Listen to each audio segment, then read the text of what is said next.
So, you make your choice, right? And then, so you go to this doctor and you talk to the doctor, and they say, well, we got to do the following things. I want some blood work and I want an X-ray. Just as an example. It could be this, and I need this data and whatever, right? And you say, okay, well, hook me up, point me in the right direction, right? And the doc says, well, we can do the X-ray here, and we can also do the blood work here. You say, great. Okay. Normally they would not tell you how much that's going to cost. It would just be rolled into your bill at the end, and there you go. But under the system that I'm proposing, the doctor would have to come out and say, well, okay, so here's the paper for the X-ray, and it's going to cost this much. This is how much we're going to charge for it. Now, this particular piece of information, what I'm suggesting is that is the maximum amount that you would pay from this doctor. That's not necessarily what you will pay from that doctor. What they're putting on there is what the amount they charge for that is. That's going to be the maximum amount that you could be out of pocket. So for example, if you had insurance, the insurance might cover 90% of that bill. The insurance might cover 100% of that bill. They might cover, 70% of that bill, 80% of that bill. It might just be a flat amount. It might just be, oh, well, X-rays are $10 or something. It could be a lot of different things depending on what your healthcare contract says, right? And again, in this case, this is the simplistic example. So we just say, well, you're going to have to pay all of it. But that doesn't necessarily mean that you're going to pay the amount on this sheet of paper. It could be less than that, but the point of the matter is that the amount of money on this sheet of paper right here is the amount that you could have to pay, maybe. It will not be higher than this number, right? This is the maximum amount that you will have to pay from this doctor's office. Even if you're paying cash, the doc might cut you a deal and say, oh, well, if you pay cash, then we'll give you a 20% discount or something. I mean, who knows, right? So depending on the situation and the circumstances and whatever, but the point of the matter is this is what they charge as a base amount for this procedure. And they can inform you, oh, we cut these kind of deals for this and that and whatever, but the point of the matter is it could be up to this amount. Could be less than this amount. It cannot be more than this amount. So you might be on the hook for this amount of money. So if the doc says, all right, well, it's going to be $500 for the X-rays and $250 for the blood work, and you go, wow, that's kind of stiff for some blood work and some X-rays. I think I'm going to go to this local imaging center and have the X-rays run. Just go ahead and then the doc needs to write you, an order for that, and you take that and you say, okay, well, I'll be back, right? And so you take that to the imaging center along with the order for the blood work as well. You get that as well. And the doc says, I need the following information. Here you go. If you don't want to do it here, fine. But you got to go get it done. So you say, fine. And you go and you get this X-ray done, and maybe you get the X-rays done for $150 instead of $500. So you've saved a good chunk of change there. And then maybe you go to a local center. Maybe you've got a local Quest Diagnostic or LabCorp or whatever. Maybe something else. I mean, those are two pretty big ones, very common. But so you can go there, and let's say it's $70, $75, something like that for the blood work. Depending, of course, that depends on what kind of tests are being run, right? But we'll just say in your case it's going to be $75, for the blood work, and it's $150 for the X-rays. So rather than $250, I think is what I said, for the blood work, it was $75, and it was $150 for the X-rays instead of $500, right? So you get this information, you have it sent over to the doctor. Then you have to go back and see the doctor again. And people are going to say, oh, but now you have to pay this was the $120 doctor. So you say, now you have to pay the $120 to see the doctor again for another consultation fee. Yes, that's true. You do have to pay that again.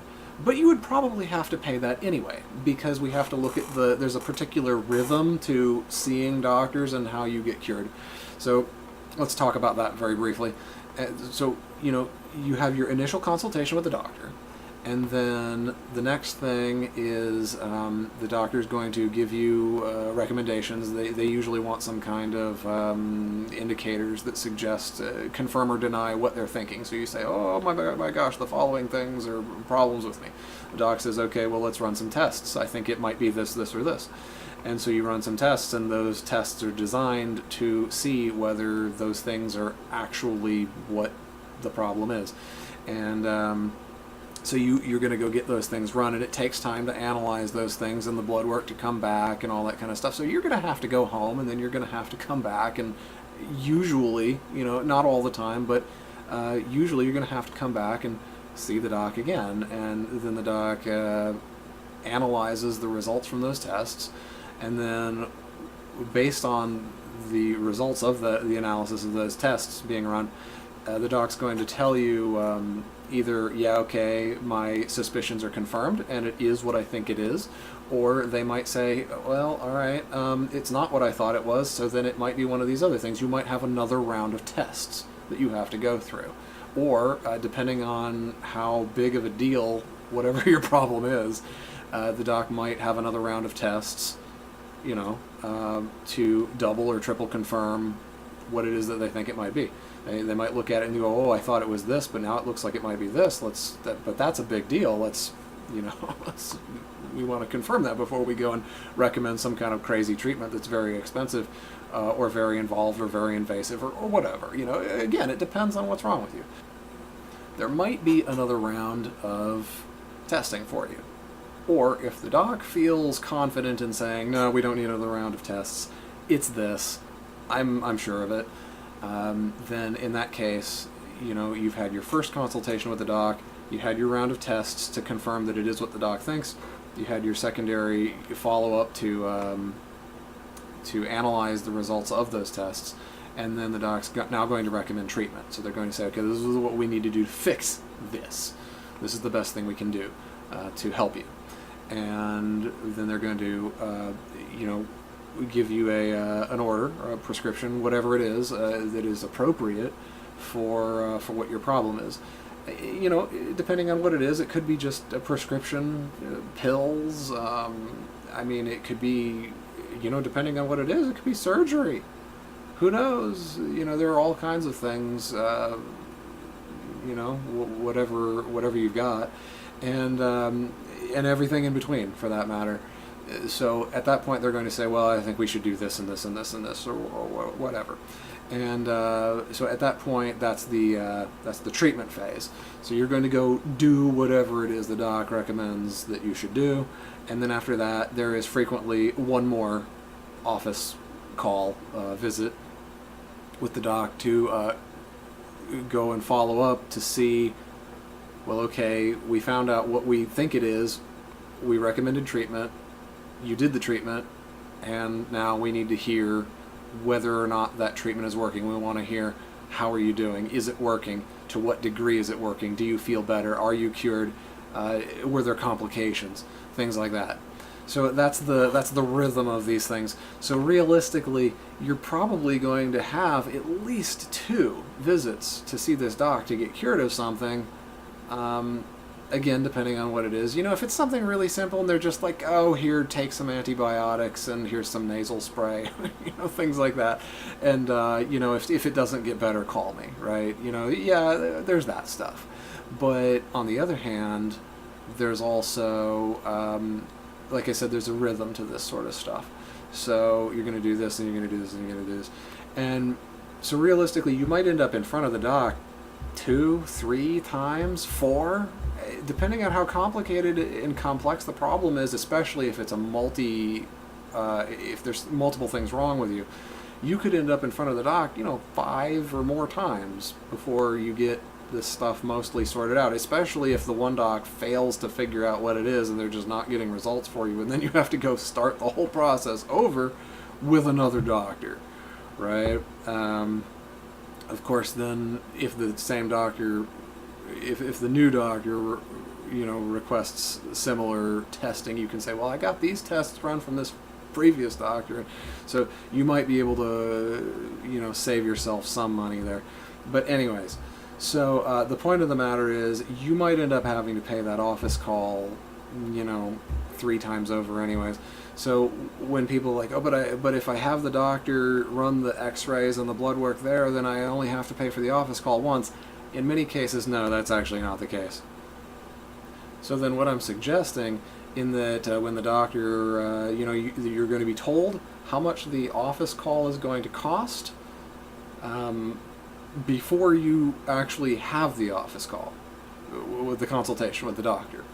And so you would be able to walk away from it before you owe it. That's the important thing.